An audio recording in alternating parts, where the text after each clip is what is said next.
ছাত্ররা, আজকের ভিডিওটা আমি করছি কেসিনাগ বই থেকে, ক্লাস 8 এর কেসিনাগ বই থেকে, চ্যাপ্টার 3। এবং এই চ্যাপ্টারের নাম হচ্ছে মূলদ সংখ্যার ধারণা। আমি এমনভাবে ভিডিওটা করার চেষ্টা করব যাতে বাংলা মিডিয়াম এবং ইংলিশ মিডিয়াম দুই মিডিয়ামের ছাত্ররাই যাতে ভালো করে বুঝতে পারে। তো প্রথমে আসছি আমি অখণ্ড সংখ্যা বা হোল নাম্বারসে। তো অখণ্ড সংখ্যা আমরা কাকে বলবো না, শূন্য থেকে শুরু করে 1 2 3 4 5 6 ইত্যাদি যেতে থাকলে তো এই সংখ্যাগুলোকে আমরা বলবো অখণ্ড সংখ্যা বা হোল নাম্বার। এবার আসছে স্বাভাবিক সংখ্যা বা ন্যাচারাল নাম্বারে। স্বাভাবিক সংখ্যা বা ন্যাচারাল নাম্বার কাকে বলবো না, 1 2 3 4 5 6 7 8 এরকম করে আমরা যদি যাই তো এরা হচ্ছে স্বাভাবিক সংখ্যা বা ন্যাচারাল নাম্বার। কিন্তু স্বাভাবিক সংখ্যা কি থাকবে যে শূন্য থেকে এই সংখ্যাগুলো শুরু হবে না, এগুলো শুরু হবে 1 2 3 4 থেকে। সেই জায়গায় অখণ্ড সংখ্যা বা হোল নাম্বার শুরু হবে শূন্য থেকে। তো এই দুটো যে ডিফারেন্স, যে এই দুটো স্বাভাবিক এবং অখণ্ড সংখ্যার মধ্যে, এটা খুব ভালোভাবেই বোঝা যাচ্ছে। তো এবার স্বাভাবিক সংখ্যার কিছু বৈশিষ্ট্যতে আমরা আসছি। তো স্বাভাবিক সংখ্যার প্রথম বৈশিষ্ট্য হলো যে স্বাভাবিক সংখ্যা 1 থেকে শুরু হবে, শূন্য থেকে শুরু হবে না। এরপরের বৈশিষ্ট্য হচ্ছে পরপর দুটি স্বাভাবিক সংখ্যার পার্থক্য হলো 1। তো স্বাভাবিক বোঝাই যাচ্ছে যে প্রথম স্বাভাবিক সংখ্যা যদি 1 হয় এবং দ্বিতীয় স্বাভাবিক সংখ্যা যদি 2 হয়, তাহলে 2 এবং 1-এর পার্থক্য অবশ্যই 1। সেরকম ভাবে 3 এবং 2 এর পার্থক্য হলো 1। আবার 4 এবং 3-এর পার্থক্যও 1। এরকম ভাবে যদি আমরা 5 এবং 4-এর পার্থক্য দেখি তো সেটাই হলো 1। এরপরে আমরা আসছি 3 নম্বর বৈশিষ্ট্য। স্বাভাবিক সংখ্যা কখনো ঋণাত্মক হয় না। ঋণাত্মক মানে হচ্ছে ইংলিশে যাকে বলে নেগেটিভ, বা এই যে মাইনাস সাইন যেটা আসছে, তো এই জিনিসটা স্বাভাবিক সংখ্যা হয় না। তার মানে স্বাভাবিক সংখ্যা সবসময় ধনাত্মক হবে, সবসময় পজিটিভ হবে। 1 2 3 4 এগুলো কোনোদিনও -1 বা -2 বা -3 -4 এগুলোকে কোনোদিনও আমরা স্বাভাবিক সংখ্যা বলবো না। কিন্তু আরেকটা জিনিস বোঝার আছে যে দুটি স্বাভাবিক সংখ্যার বিয়োগফল ঋণাত্মক হতেই পারে। মানে যখন আমরা দুটি স্বাভাবিক সংখ্যাকে বিয়োগফল করব, তখন যে আমরা বিয়োগ করব তখন যে ফলটা পাবো সেটা অনেক সময় আপনার ঋণাত্মক বা নেগেটিভ হতেই পারে। ধরুন 2 - 1 করি, তাহলে সমান সমান 1 পাচ্ছি। তো এটা তো আমরা পজিটিভ মানে ধনাত্মক পাচ্ছি। কিন্তু যদি আমরা 1 - 2 করি, তাহলে যে বিয়োগ ফলটা পাবো সেটা হয়ে যাবে -1, মানে সেটা ঋণাত্মক এসে যাবে। তো তাহলে আমরা বুঝতে পারি যে 1ও স্বাভাবিক সংখ্যা এবং 2ও স্বাভাবিক সংখ্যা, কিন্তু 1 - 2 করলে আমরা যে -1 পাচ্ছি, তো এই বিয়োগ ফলটা ঋণাত্মক হতেই পারে। এবার আমরা আসছি খুব গুরুত্বপূর্ণ শব্দে, যেটাকে আমরা বলবো ইন্টিজার। ইংলিশে ইন্টিজার বা বাংলায় যেটাকে বলা হচ্ছে পূর্ণ সংখ্যা। তো এবার আমরা বুঝি যে পূর্ণ সংখ্যা কি। তো পূর্ণ সংখ্যার উদাহরণ হিসাবে আমি -3, -2, -1, 0, 1 2 3 এরকম লিখেছি। তো তার মানে পূর্ণ সংখ্যায় বিয়োগ বিয়োগ ঋণাত্মক যে স্বাভাবিক সংখ্যাগুলো হচ্ছে, সেই স্বাভাবিক সংখ্যাগুলো আমরা নিচ্ছি। তার সাথে সাথে যে ধনাত্মক স্বাভাবিক সংখ্যা আছে সেগুলোও নিচ্ছি এবং শূন্যও নিচ্ছি। এতক্ষণ আমরা যখন বলছিলাম যে শূন্য থেকে যদি আমরা শুরু করি, তাহলে এটা পূর্ণ সংখ্যা অখণ্ড সংখ্যা শুরু হচ্ছে, এবং 1 থেকে যদি শুরু করি আমরা, তাহলে এটা স্বাভাবিক সংখ্যা শুরু হচ্ছে। কিন্তু যদি এই পূর্ণ সংখ্যা আর স্বাভাবিক সংখ্যার যদি আমরা ঋণাত্মক মানগুলোকেও নিই, তো সেখান থেকে শুরু হবে পূর্ণ সংখ্যা। তার মানে স্বাভাবিক সংখ্যার ঋণাত্মক মানগুলোকে নিয়ে যদি আমরা শুরু করি, তাহলে আমরা পূর্ণ সংখ্যা পাবো। তো এতেই আপনারা বুঝতে পারছেন যে পূর্ণ সংখ্যার মধ্যে ঋণাত্মক মান, শূন্য এবং ধনাত্মক মান, এই সব মিলিয়ে পুরোটা মিলিয়েই আমরা পূর্ণ সংখ্যাকে পাচ্ছি। এরপরে আসছে সংখ্যা রেখা বা ইংলিশে যাকে বলে নাম্বার লাইন। তো প্রত্যেকটা সংখ্যাকেই আমরা একটা রেখার উপরে, আমরা একটা রেখার উপরে আমরা একটা মার্ক দিতে পারি, বা একটা রেখার উপরে আমরা তাকে লিখতে পারি, যেটাকে ইংলিশে আমরা বলছি নাম্বার লাইন, বা আমরা বাংলায় বলছি সংখ্যা রেখা। তো এখানে আমি একটা রেখা টেনেছি এবং তার উপরে বিন্দু বিন্দু বিন্দু দিয়ে দাগ দিয়ে দিয়ে 0 1 2 3 আর -4 -3 -2 -1 এগুলো বুঝিয়েছি। তো সংখ্যা রেখার একদম কেন্দ্রকে আমরা শূন্য দিয়ে লিখবো।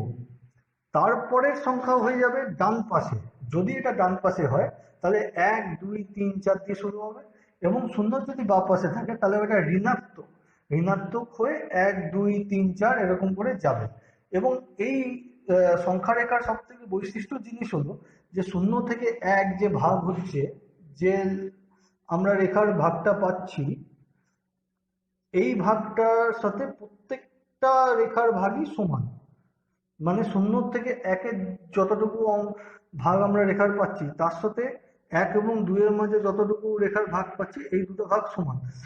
সেরকম ভাবে 2 থেকে 3 এর মধ্যে যে ভাগ পাবো সেটাও সমান, এবং 3 থেকে 4 এর মধ্যে যে ভাগ পাবো সেটাও সমান। এই একই জিনিস কিন্তু যখন ঋণাত্মক সংখ্যা হবে, এই একই জিনিস কিন্তু ঋণাত্মক সংখ্যার ক্ষেত্রেও সমান। তার মানে -1 এবং -2 এর মধ্যেখানে যতটুকু আমরা ভাগ পাচ্ছি সেই ভাগটা সমান হচ্ছে -3 এবং -2 এর মাঝখানে যতটুকু ভাগ হচ্ছে সেটার সাথে সমান। এবং আরো যদি ভালো করে বলতে চাই, -1 এবং -2 এর মাঝখানে যে ভাগটা পাচ্ছি সেটা কিন্তু আবার এখানে মানে ধনাত্মক সংখ্যার যে ভাগগুলো আমরা পাচ্ছি সেই দুটো কিন্তু সমান সমানই আমরা পাবো। সুতরাং -1 এবং -2 এর মধ্যে যে ভাগ সেটা কিন্তু সমান 1 এবং 2 এর মধ্যে যে ভাগ আছে ওই ভাগের সাথে সমান। তার মানে আমরা সংখ্যা রেখায় বুঝতে পারছি যে যে সংখ্যা আমরা এই রেখায় আমরা অঙ্কন করব বা এখানে লিখব, তো সেই প্রত্যেকটা রেখার পরস্পরের মধ্যে যে রেখা বা যে ভাগ আমরা পাচ্ছি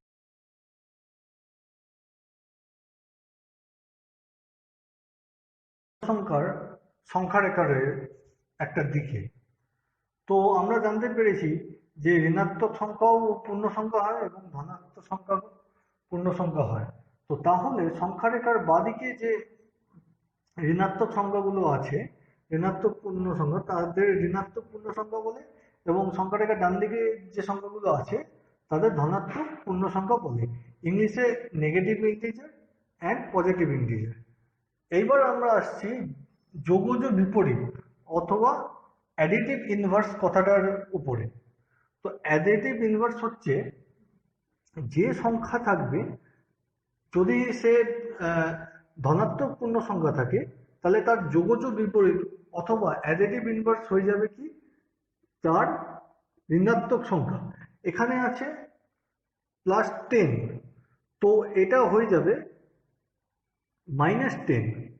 যদি ধনাত্মক যদি সংখ্যা থাকে তাহলে সেটা ঋণাত্মক সংখ্যা হয়ে যাবে, আর যদি ঋণাত্মক সংখ্যা থাকে তাহলে সেটা ধনাত্মক সংখ্যা হয়ে যাবে।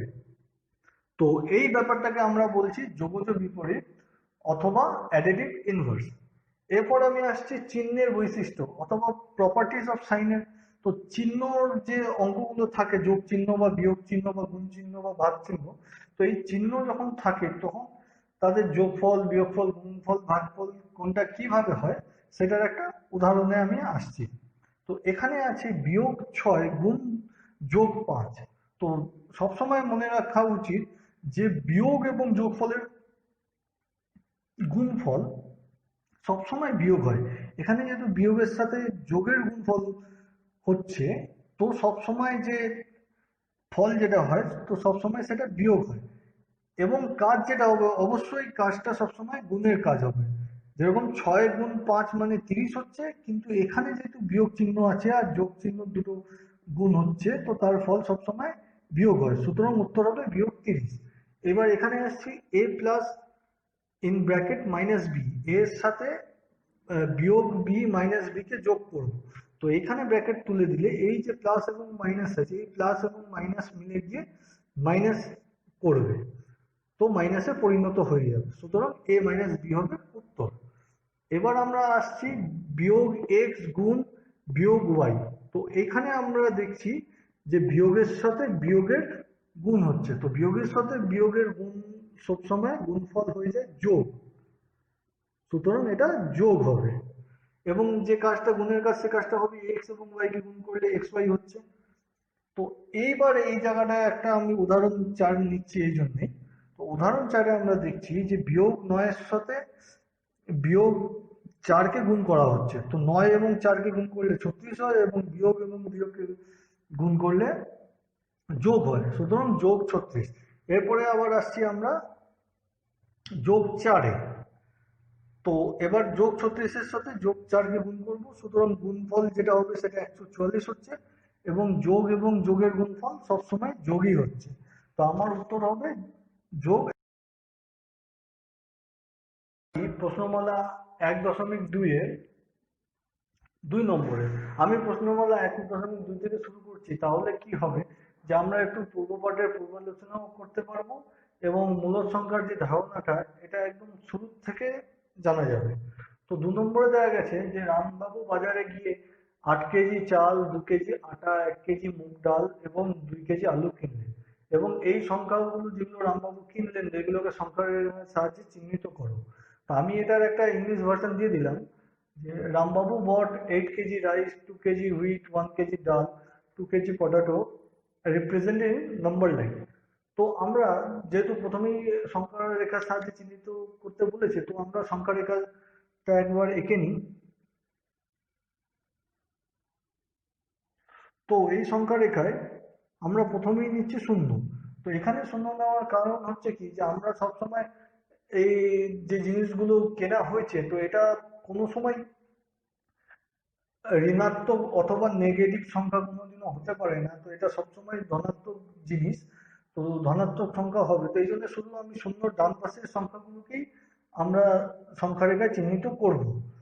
তো এই জন্য বা পাশের কোনো সংখ্যা বা ঋণাত্মক সংখ্যা বা নেগেটিভ সংখ্যা লেখার কোনো মানে হয় না, তো সবই ধনাত্মক সংখ্যা হবে। তো আমি চিহ্নিত করছি। প্রথমে রামবাবু কিনেছিলেন 8 কেজি চাল। তো 1, 2, 3।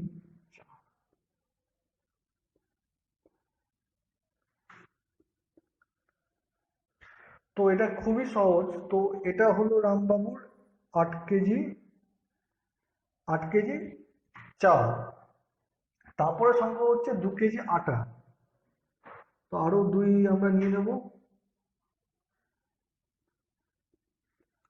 তো এটা হলো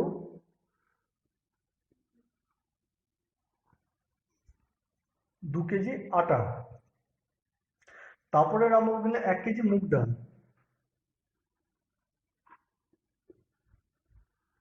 তো এটা হলো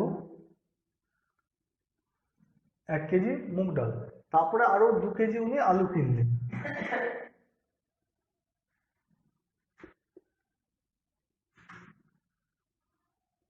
তো এটা হলো আরো 2 কেজি আলু। তো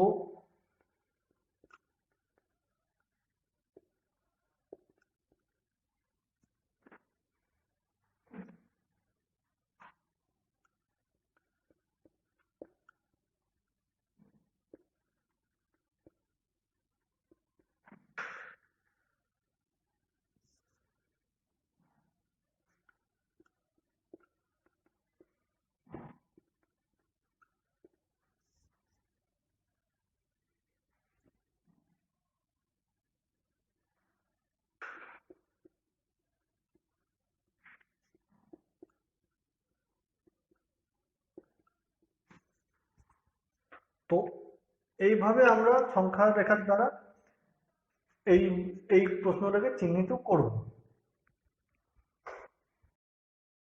এবার আসছি প্রশ্নমালা 1.2-এ 7 নম্বর কোশ্চেন। অনুপমার বয়স অরুন্ধতির বয়সের 4 গুণ এবং রেখার বয়স অরুন্ধতির বয়সের 2 গুণ। অরুন্ধতির বয়স 4 বছর হলে রেখা এবং অনুপমার মোট বয়স কত? ইংলিশে হচ্ছে age of Anupama is 4 times more than Arundhati and age of Rekha is twice more than Arundhati. If age of Arundhati is 4 years, find the total age of Rekha এর অনুপমা। তো আমি এখানে বাংলা উত্তর করে দিয়েছি। তো এটাকে জাস্ট আমি ইংলিশে অনুবাদ করব। তো কোশ্চেন দেখে বোঝা যাচ্ছে যে অরুন্ধতির বয়স অনুপমার বয়স অরুন্ধতির বয়সের 4 গুণ। তো এখানে যদি আমি অরুন্ধতির বয়স এক্স ধরি, তাহলে অনুপমার বয়স হয়ে যাবে তার 4 গুণ বেশি, তার মানে হচ্ছে 4x। এইসব কোশ্চেনে অনেক রকম দ্বন্দ্ব থেকে যায় যে কাকে এক্স ধরবো, কাকে তার বেশি করব। তো সবসময় মনে রাখবে যে যার বয়স বেশি তাকে আমরা এক্স ধরবো না, তুলনামূলকভাবে যার বয়স কম তাকে আমরা এক্স ধরবো, তাহলে বেশি এবং কম এই দুটো বয়স ভালো করে বোঝা যাবে। তো এখানে যেরকম বলছে যে অনুপমার বয়স অরুন্ধতির বয়সের 4 গুণ, মানে অনুপমার বয়স বেশি, অরুন্ধতির যা বয়স তার থেকে 4 গুণ বেশি হচ্ছে অনুপমার বয়স, তো অনুপমার বয়স বেশি। তো যদি আমি অরুন্ধতির বয়সকে এক্স ধরি, তাহলে অনুপমার বয়স হয়ে যাবে 4x, যেটা অবশ্যই এক্স এর থেকে বেশি। তো এখানে আমি তাই করেছি, মনে করি অরুন্ধতির বয়স হলো x বছর।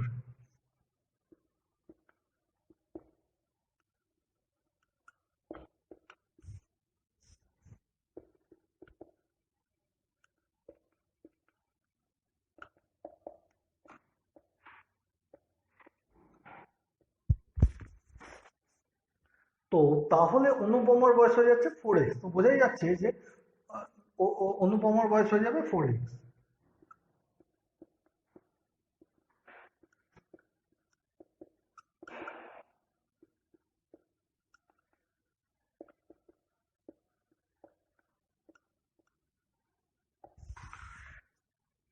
এইবার আসছি রেখার।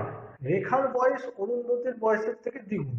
তো এবার রেখার অরুন্ধতির বয়স যা হবে তার দ্বিগুণ, তার থেকে মানে অরুন্ধতির বয়সের সাথে 2 গুণ করলে পাবো আমরা রেখার বয়স। তো এখানে হচ্ছে অরুন্ধতির বয়স হচ্ছে এক্স, তার মানে স্বাভাবিক যে এক্স এর সাথে যদি 2 গুণ করি, তাহলে তাহলে আমরা রেখার বয়স পাবো, তাহলে রেখার বয়স দাঁড়ালো আমাদের 2x।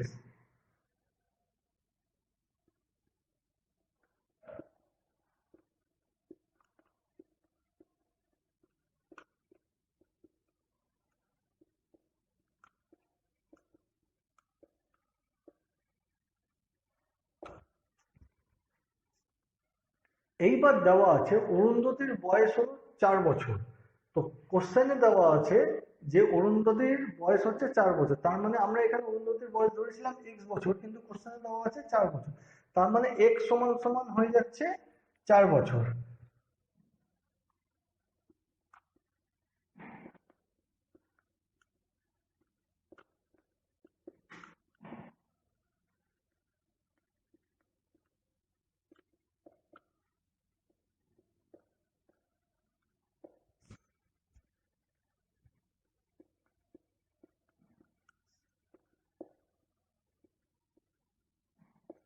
তো x সমান জন্য আমরা 4 বছর পেয়েছি।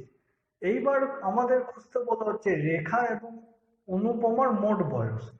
তো রেখা এবং অনুপমার মোট বয়স হলো, এখানে আমাদের রেখার বয়স হচ্ছে দুই 2x বছর এবং অনুপমার বয়স হচ্ছে 4x বছর। তো এদের মোট বয়স হচ্ছে 2x যোগ 4x। তো তাহলে 2x যোগ 4x মানে হচ্ছে 6x। তো এক্স এর আমরা মান পেয়েছি এখানে 4 বছর, এক্স এর মান আমরা পেয়েছি এখানে 4 বছর। তো 6x মানে হচ্ছে 6 × 4 = 24 বছর, তার মানে রেখা এবং অনুপমার মোট বয়স হয়ে আমরা পাচ্ছি 24 বছর। এটাই হচ্ছে আমাদের উত্তর।